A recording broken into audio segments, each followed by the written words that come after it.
Hi friends, this is Puvi kitchen. Today recipe vegetable biryani. எல்லாருக்கும் ஃபேவரட்டான food ரெசிபியில் ஒன்று இது பிரியாணி. வீட்டில் இருக்கிற ரைஸை வச்சு நம்ம வெஜிடபிள் பிரியாணி சூப்பராக பண்ணலாம். நான் சொல்கிற மாதிரி ட்ரை பண்ணி பாருங்கள். நீங்கள் பிரியாணி ரைஸ் எடுத்துக்க போகிறீங்கன்னா சேம் ப்ராசஸ் தான், தண்ணி அளவு மட்டும்தான் மாறும். வீட்டு ரைஸில் தான் உங்களுக்கு நான் பிரியாணி பண்ணி காட்ட போகிறேன். தேவையான காய்கறி 1/4 கிலோ பீன்ஸ், 1/4 கிலோ கேரட்டு, 6 தக்காளி, 4 வெங்காயம், இஞ்சி பூண்டு, 2 கப் பச்சை பட்டாணி, 1 கப் மீன் மேக்கர். இஞ்சி பூண்டு பேஸ்ட் ரெடி பண்ண 50 கிராம் இஞ்சி, 75 கிராம் பூண்டு எடுத்திருக்கேன். 1/2 கிலோ அரிசிக்கான அளவு இது. எந்த அளவுக்கு இஞ்சி எடுத்துக்கிறீங்களோ அதில் 50 கிராம் எக்ஸ்ட்ரா எடுத்துக்கணும். அப்போ தான் இஞ்சி பூண்டு பேஸ்ட்டுக்கு ஃப்ளேவர் நல்லாயிருக்கும், கரெக்டான அளவும் கூட. கொஞ்சமாக தண்ணி சேர்த்து நல்லா அரைச்சி எடுத்துக்கலாம் ஃபைன் பேஸ்ட்டாக. பிரியாணிக்கு ஃப்ரெஷ்ஷாக ஆட் பண்ண இஞ்சி பூண்டு விழுது தான் சூப்பர் ஃப்ளேவரும் டேஸ்ட்டும் கொடுக்கும். ரைஸ் ஊற வைக்கிறதுக்கு பெரிய டம்ளரில் 3 டம்ளர் ரைஸ் எடுத்திருக்கேன். 1/2 kg வரும். இதில் நல்லா வாஷ் பண்ணிவிட்டு ஊற வைக்கணும். அரிசி கண்டிப்பாக ஊற வைக்கணும், அப்போ தான் தம் பிரியாணிக்கு நல்லா ரைஸ் குக் ஆகி வரும் நமக்கு. நீங்கள் ஊற வைக்காமல் அப்போ சடனாக ஆட் பண்ணிங்கன்னா கரெக்டாக வராது. பிரியாணி செய்கிறதுக்கு நான் டபரா எடுத்திருக்கேன். டபரா தான் நமக்கு ஃப்ரீயாக ஈஸியாக இருக்கும் கிண்டுறதுக்கு பிரியாணி, அதனால தான் எல்லோரும் டபரா யூஸ் பண்ணுறாங்க. 10 ஸ்பூன் எண்ணெய் ஆட் பண்ணியிருக்கேன். எண்ணெய் சூடானதும் 4 பட்டை, 5-6 லவங்கம், 5-6 ஏலக்காய், 3 பிரிஞ்சி இலையை குட்டி குட்டி பீசஸாக கட் பண்ணி எடுத்துக்கிறேன். 3 ஸ்பூன் சோம்பு,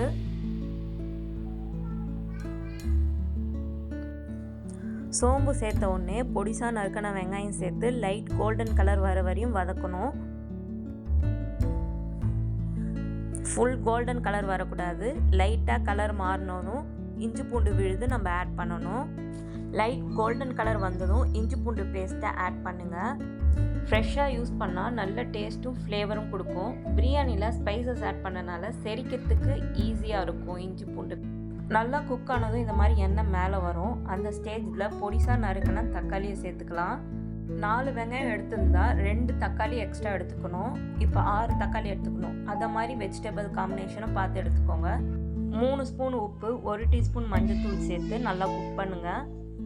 இது தக்காளி சாறு, நான் கட் பண்ணும் போது எக்ஸ்ட்ரா வந்த சாறு இது. நான் பவுலில் எடுத்து வச்சுன்னா அதை இப்போ ஆட் பண்ணுறேன். அவ்வளோதான். இது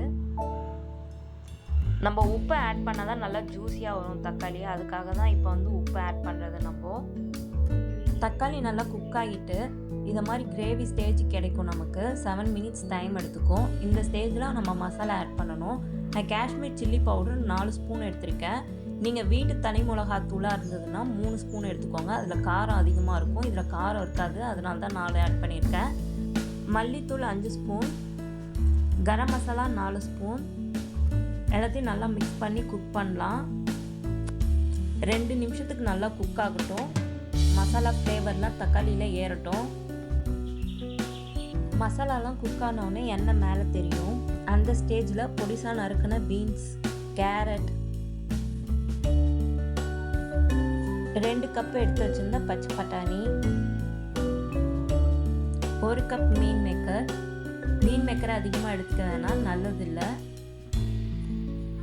எல்லாத்தையும் நல்லா மிக்ஸ் பண்ணிவிட்டு ஒரு 5 மினிட்ஸ் குக் பண்ணுங்கள்.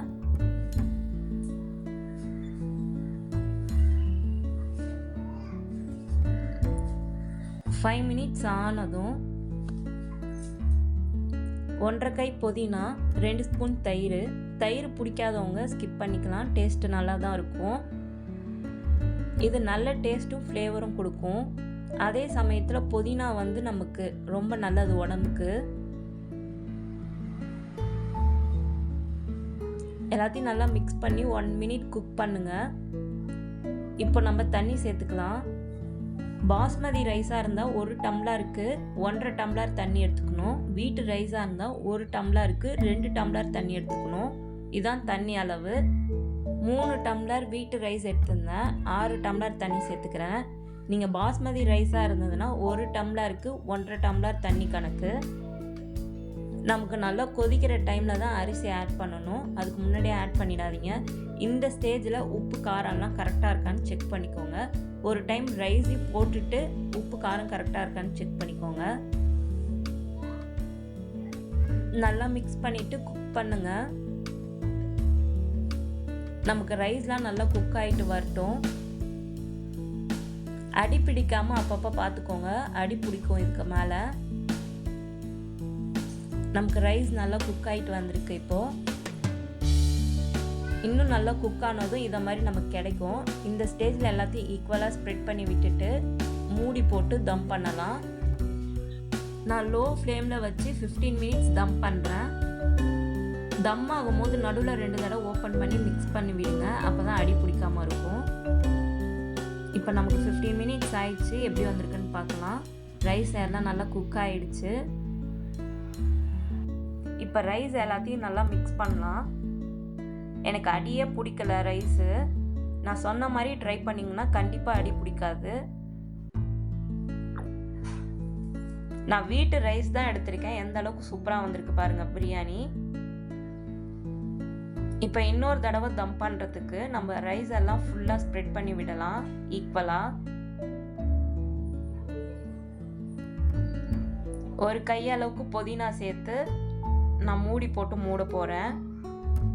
இது ஒரு நல்ல வாசனை ஃப்ளேவர் கொடுக்கும் நமக்கு.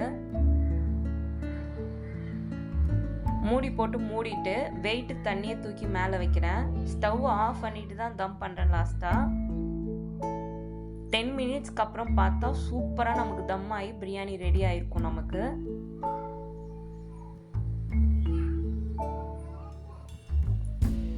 பாருங்க எந்த அளவுக்கு வந்திருக்கு நல்லா.